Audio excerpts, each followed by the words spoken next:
This is Matthew with David's Garden Seeds. Today we're looking at a grafted apple tree. Here we've got 4 different types grafted onto one tree.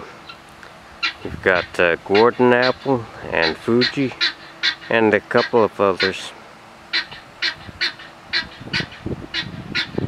It's all grafted in one tree.